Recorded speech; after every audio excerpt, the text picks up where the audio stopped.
देश की संत परंपरा में ऐसा भूचाल कभी नहीं आया। एक संत ने दूसरे संत को चुनौती दे डाली और अब भक्ति बनाम विद्या का संग्राम पूरे सनातन जगत को हिला रहा है।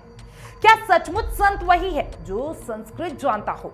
क्या राधे राधे का जप करोड़ों दिलों को झकझोर सकता है, लेकिन फिर भी उसे चमत्कार नहीं माना जाएगा?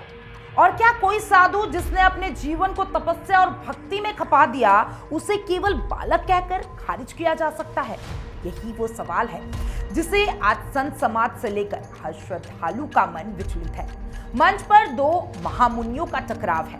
एक तरफ है जगत गुरु रामभद्राचार्य जी महाराज और दूसरी तरफ है ब्रज भूमि के पूज्य प्रेमानंद जी महाराज। इनके टकराव का रीजन क्या है, मैं आपको इस रिपोर्ट में बताती हूँ। नमस्कार, मैं हूं अंकिता शुक्ला और आप देख रहे हैं एफएम न्यूज। घटना की शुरुआत जगत गुरु रामभद्राचार्य के उस बयान से हुई जिसने संत समाज में तूफान खड़ा कर दिया। पद्म भूषण से सम्मानित वेदों और पुराणों के प्रखंड विद्वान रामभद्राचार्य जी ने सार्वजनिक तौर पर प्रेमानंद महाराज जी को खुली चुनौती दे दी। उनका कहना था कि अगर प्रेमानंद महाराज संस्कृत का एक भी शुद्ध वाक्य उनके सामने बोल दे तो वे उन्हें चमत्कारी संत मान लेंगे।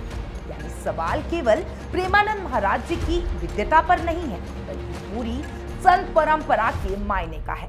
रामभद्राचार्य का तर्क है कि बिना संस्कृत ज्ञान के कोई संत अधूरा है, जबकि प्रेमानंद महाराज जी के अनुयायी कहते हैं कि उनका जीवन ही सबसे बड़ा प्रमाण है और उनकी साधना ही सबसे बड़ा चमत्कार। लेकिन यहाँ बहस यही नहीं रुकती है। मुद्दा बन गया है ज्ञान वर्सेस भक्ति का। क्या शास्त्र पढ़ने वाले ही सच्चे संत हैं, या फिर वो भी संत है जो केवल नाम जप से करोड़ों को भक्ति मार्ग पर ले आते हैं? ब्रजधाम के प्रेमानंद महाराज को उनके अनुयायी भक्ति का मूर्ति के रूप में मानते हैं। उनके सत्संगों में लाखों की भीड़ उमड़ती है। राधे राधे के जप से वे साधारण लोगों के जीवन में ऊर्जा और भक्ति का संचार कर देते हैं। उनका जीवन भी किसी चमत्कार से कम नहीं है। कहा जाता है कि वे बिना किडनी के बहुत वर्षों से जीवित हैं। लेकिन दूसरी ओर रामभद्राचार्य जी महाराज का पक्ष है कि वे संस्कृत के अप्रतिम विद्वान हैं। उन्होंने अनेकों ग्रंथ की रचना की, वेदों और शास्त्रों के व्याख्याकार हैं। उनके मुताबिक संत वही है जो शास्त्रों का गहरा अध्ययन करे, संस्कृति और परंपरा का धर्म के हिसाब से चले। तो क्या संत की पहचान केवल उसके ज्ञान से होती है, या फिर भक्ति ही सबसे बड़ा ज्ञान है? क्या वो संत जो किताबों में निपुण है ऊंचा है, या वो जो भक्ति के रस से समाज को जोड़ रहा है? जगत गुरु रामभद्राचार्य के इस बयान ने संत समाज को दो हिस्सों में बांट दिया है।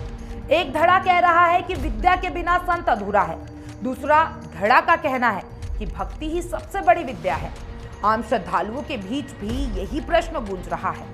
देश भर से संत महात्माओं की प्रतिमाएं आ रही है, प्रतिक्रियाएं आ रही है और कह रहे हैं। कुछ लोग रामभद्राचार्य के समर्थन में आवाज उठा रहे हैं, तो कुछ प्रेमानंद महाराज जी के पक्ष में कह रहे हैं कि भक्ति के मार्ग में भाषा का कोई संबंध नहीं है। भगवान तक पहुंचने के लिए ना संस्कृति चाहिए, ना संस्कृत चाहिए और ना ही कोई ग्रंथ, सिर्फ प्रेम और आस्था चाहिए।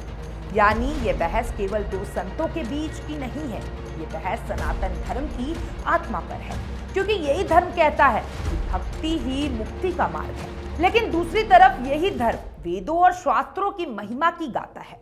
राहुल प्रियंका मोदी शाह नहीं, बल्कि संत समाज की बहस आज सुर्खियों में है। आम जनता इसे श्रद्धा और आस्था से देख रहे हैं। कई लोगों के लिए प्रेमानंद महाराज भक्ति योग की जीवंत मिसाल है, तो कई मानते हैं कि जगत गुरु रामभद्राचार्य का विद्या मार्ग ही सनातन परंपरा की असली धारा है। तो सवाल यही है, क्या एक संत की पहचान उसके संस्कृत ज्ञान से होगी? क्या राधे राधे का जप करोड़ों को भक्ति में डुबा सकता है, फिर भी उसे चमत्कार नहीं कहा जाएगा? और क्या संत प्रेमानंद महाराज जैसे तपस्वी को केवल बालक कह देना न्याय संगत है?